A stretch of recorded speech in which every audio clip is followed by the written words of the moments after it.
Hallelujah, Hallelujah. Lo pipe hijing kapatid bagay.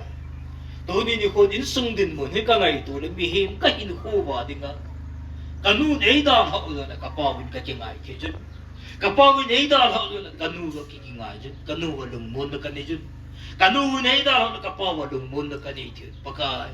Tuni hiji hitalawan tuni hiji lai insungmi. Kanu apa.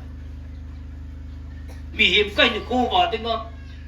Adalhah insungma dengan tuha sata tu zong ta ni pakai hijong la tu ni ko hitabang te ho kachanwa hitabang te ho kato nung wa ja pakai nanga ko na lumo na tha pe kan nei kitei na lai ju hallelujah ti ni ki pa tu se ne mit ka thang wa nei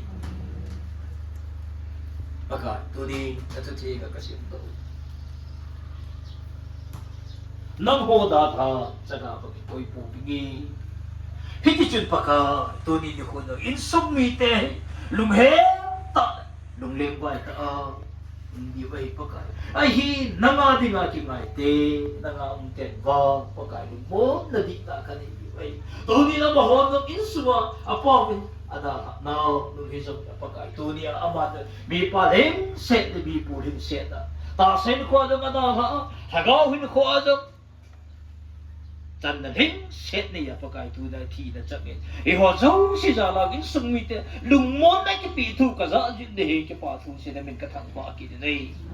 Pakai tu ni ko ni ho jauh si talo insungmi te ja paka pa ngai na pa pangit na.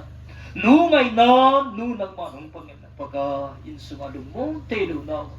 Sa te hi tu te hi nang mon insunga lungmon na di ta hing pe te pa dahil ada na sa katao pitin so ay to din ko din sumite mabanin ko insunga lumon na dita kaniyo ba na nga ko na lumon na katante na di ba pagka kisay na may champion to sa tinte ay zubla pa ite ay sa ting apute insunga damte na pate na atante di sa di ba may champion to zubla pa yung kitute ay pagka Ija kahit yung kito ho zong siyo pagkai nang man hinla hinsutinga patihin po insungmite adi nga damtei jan na patei jan na mai jam hite di hijim kito do zong siyo na ko ta kan tha to kitso ei ija kai ba tuni ni ko ang ki khom cheng si su pi ula na ei pi de pu do dai na ta cheng ai insunga lungmon na damtei na Acan tedi ko dei sa ji walung gim ta ka tao na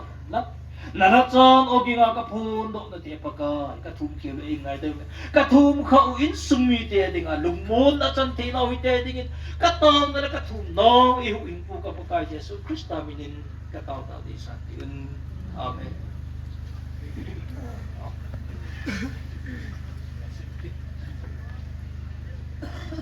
Ima pak chong cha tiempo ini dola akan menjadi